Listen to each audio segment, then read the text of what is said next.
बदलापुरात दर्शना दामले या प्रगतशील महिला शेतकऱ्यानं 5 एकरात विविध भाजीपाला फळबाग फुलवली आहे। ओसाड माळरानावर त्यांनी आंबा, काजू, फणस, नारळ अशा फळबागांसोबत भाजीपाल्याची लागवड केली। त्यासोबतच शेतीला पशुसंवर्धनाची जोड दिली आहे। तर शेतकऱ्यांना ठोस उत्पन्न हवं असेल तर त्यांनी एकाच पिकावर अवलंबून न राहता मिश्र शेती करायला हवी असा सल्ला कृषी अधिकाऱ्यांनी दिला। टोमॅटो, पेरू, काजू, चिक्कू, केळी, पपई, सीताफळ, रामफळ, लिंबू सगळं काही लावलेलं आहे।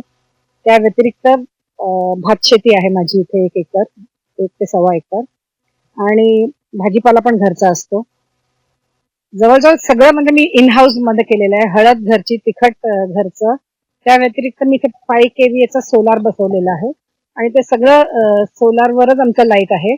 माझ्या गाडी सुद्धा टाटाची इलेक्ट्रिकची आहे, तर ती पण आम्ही त्याच्यावरच चार्जिंग करतो गाडी सुद्धा। त्यांनी हे आपल्या शेतामध्ये इंटिग्रेटेड फार्मिंग म्हणजे एकात्मिक शेती पद्धतीचा अवलंब केलेला आहे। शेतीबरोबर त्यांनी पशुपालन, कुक्कुटपालन, शेळीपालन, मधुमक्षिका पालन या विविध मिश्र शेती पद्धतीचा अवलंब केलेला आहे। शेतकऱ्यांनी एका फळपीक पद्धतीवर आधारित न राहता शेतीला जोडधंदा म्हणून हे पूरक व्यवसाय केले पाहिजेत, याचा परिपूर्ण अवलंब दामले मॅडम यांनी केलेला आहे।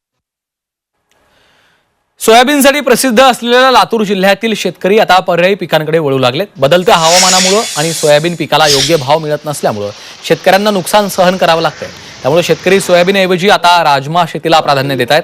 सध्या लातूरमध्ये प्रति क्विंटल 9,600 रुपयांचा भाव मिळतोय। त्यामुळे राजमा उत्पादकांना अच्छे दिन आल्याचं पाहायला मिळतंय आणि या संदर्भात शेतकऱ्यांची बातचीत केलेली आहे आमचे प्रतिनिधी वैभव बालकुंडे यांनी।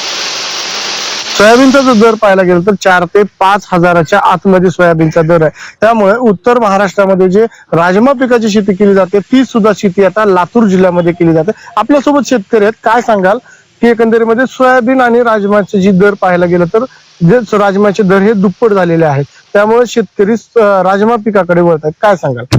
लातूर जिल्ह्यामध्ये सोयाबीनचं उत्पन्न जास्त निघतं आणि जास्त क्षेत्रावर पेरा केला जातो। पण गेल्या 5-6 वर्षापासून सोयाबीनचं मोप उत्पादन भरपूर आहे, पण ते उत्पादनाच्या तुलनेत त्याचं हे भाव भेटत नाही शेतकऱ्याला। त्यामुळे शेतकरी दरवर्षी अडचणीत येत आहे। वर्षानुवर्षी वाट बघून 4,000, 3,000, 4,500, 5,000, 5,000च्या पुढे काय भाव जायला तयार नाही। हमी भाव असो किंवा शेतकऱ्याचा रेग्युलर बाजार भाव असो तर 5,000च्या वर जात नाही। तर दुसरीकडे पाहायला गेलं तर राजमा पीक ज्याचा की भाव 8 ते 9,000 हे क्विंटल आहे। त्याच्यामुळे आपल्या ह्या भागामध्ये लातूरच्या औसा तालुक्यामध्ये 50 हेक्टरवर राजमा पीक घेतलं जात आहे। तर दिवसेंदिवस असं वाढत झालं तर लातूर जिल्ह्यात राजमा पिकाचा ग्रीन बेल्ट व्हायला काय वेळ लागणार नाही। राजमा पिकांचा सध्याचा जी भाव पाहायला गेला तर 9,000 रुपये भाव आहे। त्यामुळे शेतकरी जे आहेत ते राजमा पिकाकडे वळत आहेत का काय असं पाहावं लागणार आहे। बालकुंडे, जी मीडिया, लातूर। अहिल्यानगरच्या करंजी परिसरात पारंपरिक शेतीला फाटा देत शेतकरी आता आधुनिक आणि नगदी पिकं देणाऱ्या शेतीकडे वळू लागले। शेतकऱ्यांनी डाळिंब आणि संत्री या फळांची लागवड केली असून त्यामधनं त्यांना लाखोंचं उत्पन्न देखील मिळत आहे आणि या संदर्भात शेतकऱ्यांची बातचीत केली आहे आमचे प्रतिनिधी लैलेश बारगजे यांनी। अहिल्यानगरचा करंजी परिसर म्हणजे पर्जन्य छायेचा परिसर। या भागामध्ये खरीपाचं एक पीक घेऊन शेतकरी आपल्या शेतांवर समाधान व्यक्त करायची, मात्र मागच्या काही वर्षांपासून या परिसरामध्ये फळशेती वाढत आहे। विशेषतः डाळिंब आणि संत्रा बागा या परिसरामध्ये वाढत आहेत। शेतकरी आपल्या सोबत आहेत। तुमचं एकूण क्षेत्र किती आहे? तुम्ही फळबागा किती करतायत? कुठली फळबाग किती एकरवर आहे? साधारण माझ्याकडे 15 एकर शेती आहे। डाळिंबाचं थोडंफार बाग सोडली तर माझ्याकडे 2.5 एकर संत्रा आहे। 2012 साली लावलेली हे संत्रा आज मी त्याला 13 वर्षाची आहे। सुरुवातीच्या काळामध्ये 6 ते 10 टनापर्यंत प्रत्येक वर्षी उत्पन्न जाणार आहे। चालू वर्षीमध्ये 30 ते 35 टन उत्पन्न या ठिकाणी आम्हाला झालेलं आहे। 1.5 लाख साधारण खर्च होतो। चालू वर्षी आम्हाला उत्पन्न भरपूर आहे, त्याच्यामुळं 2 लाख जरी आपण धरले तर 10 लाख निव्वळ आम्हाला या ठिकाणी नफा झालेला आहे। 2.5 एकरांमधून 10 लाखाचा नफा मिळालाय। या परिसरातील प्रगतिशील शेतकरी देखील आपल्या सोबत आहेत। या परिसराची एकंदरीत जी कृषीची परिस्थिती होती ती नेमकी तुम्ही पाहिली, नेमकी कशी होती, आता काय बदल झालाय? 15 वर्षापासून परिस्थिती बदलली।